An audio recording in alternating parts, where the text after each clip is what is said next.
All right, so get this. We're going deep today into a world where charisma and controversy, they kind of like, I don't know, swirl together. Yeah. And our subject, Walter Keane, Yeah.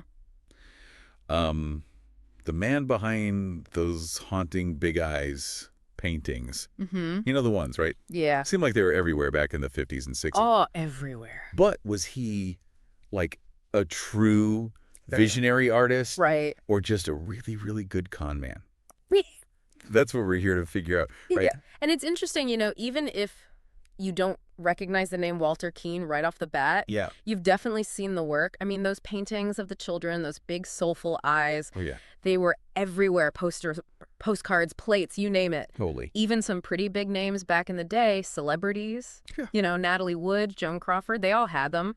They're definitely memorable, that's for sure. Yeah, yeah. I mean, even if you think they're a little kitschy, they stick with you. For sure. And that's kind of what makes this story so interesting, right? Yeah. I mean, for years, nobody knew who was actually painting them. Exactly. It was a total secret, Right. It's like, okay, so Walter, Right. he wasn't really your typical brooding artist, I see. more like a showman, a salesman. This guy knew how to market himself, The what? loved the spotlight. He would name drop Picasso, throw these lavish parties. Really? The whole 9 yards, really played up this whole artist persona. Wow. And this was all happening during the Cold War, right? Like Yeah. when everybody was on edge, Oh, absolutely. nuclear threats, everything's changing, like this general sense of unease Drake. Right. But then you have these Keane paintings, right? Yeah. These big-eyed kids staring out at you. Innocence. Yeah. So do you think he was like tapping into that? Oh, I think it's very likely. Like using that fear to sell his art? Yeah, you gotta remember abstract expressionism was like the big thing in the art world then. Right. Like Jackson Pollock, Willem de Kooning, all about darker themes. Yeah. Chaos. So Keane, he offered something totally different. Escapism. Longing for simpler times. I mean, it was a brilliant strategy. Wow. Whether he meant it or not. It really makes you think, like, how art can reflect, Totally. even exploit. Yeah. You know what I mean? The anxieties of the time. For sure. But the thing is, people bought it. They did. Hook, line, and sinker. They loved it. Yeah. The critics, they might have hated it, called it kitsch. Art that's, like, popular but doesn't really have any depth or anything. Yeah, surface level. But people, they loved those big, soulful eyes. They did. And for years, everyone thought Walter was the one painting them. Yeah. Until 1970, when his wife, Margaret Keane, Right. she dropped a bombshell on the art world. She said she was the real artist, right? She did. Said she'd been painting them all along, in secret. Wow. Walter was forcing her to. Took all the credit. He even said that What'd he say? people don't buy lady art. That's wild, I know. Can you believe that? And this is where Margaret's story, it grabs you. I mean, the talent, the strength to create these paintings, under Walter's control. That takes guts. It's not just art, it's survival. And she actually found, like, comfort and strength in Yeah. her faith. I know, right? She became a Jehovah's Witness, and that's actually what helped her leave Walter Yeah. and reclaim her work. Powerful stuff. So it's like, we've got Walter, Yeah. right? This larger-than-life character. Right. Successful, great at self-promotion. Yeah. But living a lie. Mm-hmm. And then there's Margaret. Right. The true artist, hidden in the shadows, In plain sight. finding her voice. Yeah. It's like a biblical story playing out in the art world. It really is. And then a few years later, the whole thing takes another turn. Margaret decides to sue Walter. Really? For copyright and slander, the whole thing. Wow. And to settle the case, Wait. the judge orders a paint-off. A paint-off. What does that even mean? Right there in the courtroom. What? Each of them had to paint a big eyes painting right then and there in front of everybody. No way. Yeah, it was unbelievable. That's amazing. So Walter claimed he couldn't do it, said he had a shoulder injury. Right. But Margaret, she finished a whole painting in less than an hour. Oh, my God. It was incredible. There was no doubt anymore. She was the real deal. Oh, true. The jury sided with her, awarded her $4 million. Good for her. Symbolic victory, though. Walter had already spent most of the money he'd made off her work. It's crazy how that one paint-off I know, right? in a courtroom just exposed everything. Like, always comes out. And finally gave Margaret the recognition she deserved. Exactly. It was her time. It's like something out of a movie, the whole thing.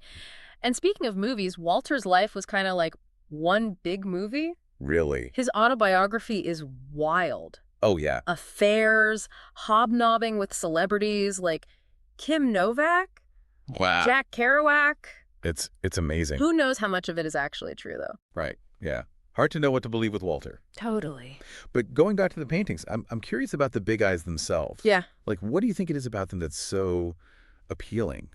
Because people still love them. Yeah. It's interesting, right? I mean, the critics hated them. Oh, yeah. Called them kitsch, said they weren't deep, not like the other art that was popular then. Right, right. But people loved them. Yeah. And I think it's because they're simple. They're emotional, you know? They make you think about being a kid again. Yeah, yeah. Innocence, simpler times, like that. And the eyes. Oh, yeah. They just draw you in. They do. It's like they're trying to tell you something. Totally. It's funny, you know, even Andy Warhol, like the king of pop art, right? He was really critical of commercialism in art. Yeah. But he actually liked the Keanes. He did. He said, I think what Keane has done is just terrific. It has to be good. If it were bad, so many people wouldn't like it. That's a great quote. Right. I mean, it makes you think, what is good art? Yeah. Does it matter what the critics say if everyone else loves it? That's the question. Can something be popular and still be good art? You know? It's tough to say, and it's still something we're dealing with today. Absolutely. I mean, look at how much art is driven by trends, marketing, what's hot on social media. It's not always about the art itself. Exactly. And Walter Keane, he knew that. He did. He knew how to get people talking, create a buzz. He was a master, for sure. But the thing is, people still love those big eyes, even after they found out he didn't paint them. Right. So maybe there is something more to them. Yeah, I think so. There's real emotion there. You can feel it. It's powerful stuff. And we can't forget, those paintings came from Margaret's life. That's right. The sadness, the loneliness, it's all there in those eyes. She was living it. It's actually kind of heartbreaking when you think about it. It is. It adds this whole other layer to the story. Yeah, so much more than just a con man. It's about resilience. It's about passion. In the end, the truth won out. It did. It always does. It's pretty amazing when you think about it. Margaret took on this whole system, this whole illusion that Walter created. Yeah. And she won. She did. It makes you wonder, did Walter ever really appreciate her talent? That's a good question. I mean, he obviously saw the money in it. Right. But did he ever actually see her as an artist? Hard to say. Yeah. You know, there's this one thing in Walter's book that always stuck with me. Oh, yeah. What's that? Remember how he said he hurt his shoulder? During the paint-off, yeah. Well, years before that, he wrote about getting in a bar fight in San Francisco. Really? Got punched in the shoulder by a jealous husband, apparently. Sounds a little too convenient. Right. So maybe he made up the injury for the paint-off. To avoid getting caught. It makes you wonder what else he made up. He lied about Margaret's art for years. He did. Who knows what else he's lied about? It's like he was living in this fantasy world he created. And Margaret, she had to break out of it. She did. It's amazing she had the strength. It makes you think, you know? We all have to look beyond the surface. Yeah. Not just believe everything we see and hear. Especially with someone like Walter. So charismatic, so controversial. It's like, sometimes the stories that seem too good to be true, well, they probably are. And in this case, the real story, Margaret's story, it was even more incredible. It was. Talent, resilience, it's inspiring. It makes you think, what if Walter had been honest? Yeah, what if? What if he'd worked with Margaret, used his skills to promote her work? It could have been unstoppable. Right. But he had to control everything. It's almost like he sabotaged their own success. It is. It shows you success built on lies. It's empty. True success comes from being real, being true to yourself. Absolutely. And supporting the people around you. Couldn't have said it better myself. Let's take a minute, think about all this before we move on to the legacy of those big eyes paintings. What they say about art, about business, about how we see childhood in a world that's, well, not always so innocent. Okay, so we've talked about all the drama. Yeah. The lies, the talent, the whole thing, right? The whole shebang. But let's talk about the paintings themselves. Okay. Those big eyes. They're so iconic, right? They are. You see them everywhere, posters, postcards. I mean, they're everywhere. What do you think it is about them? Well, the critics, you know, they didn't really like them at first. Oh, They no. said they were too sentimental, too kitschy. Right. Not like the other art that was popular at the time. Like the abstract stuff. Exactly. But people loved them. I mean, they really did. And I think it's because they're easy to understand. Okay. Yeah. They make you feel things, you know? They make you think about childhood, about innocence. And those eyes... Oh, the eyes, yeah. They pull you in. It's like they're trying to tell you something. Right. Like there's a story behind those eyes. It's crazy. Even Andy Warhol, you know, the pop art guy. Yeah. He was all about critiquing commercial art, but he actually liked the Keanes. He said, I think what Keane has done is just terrific. It has to be good. If it were bad, so many people wouldn't like it. Wow. Yeah, it's an interesting quote. It really is, yeah. Because it makes you think, what makes art good? Exactly. Doesn't matter what the critics think if everyone else loves it. That's a great question. Can something be popular and still be art?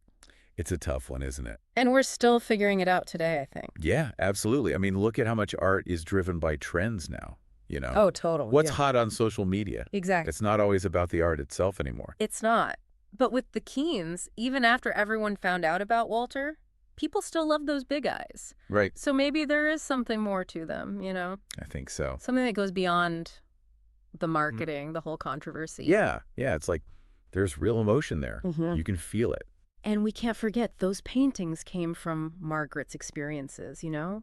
Right. The sadness, the loneliness, that's all real. It's powerful stuff. It is. It's like this whole story, it's about lies, it's about manipulation. Yeah. But it's also about resilience, about passion. About finding your voice. Exactly. And in the end, the truth came out. It always does, doesn't it? It does. So I guess what we've learned today is that things aren't always what they seem. Right. You have to look beyond the surface, question what you see. Especially when someone is as good at selling themselves as Walter Keane. Exactly. Yeah.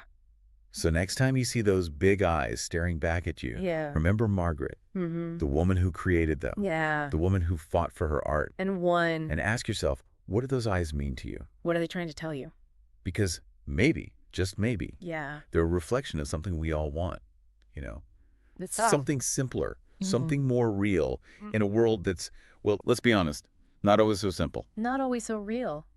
It's been a fascinating dive today. It really has.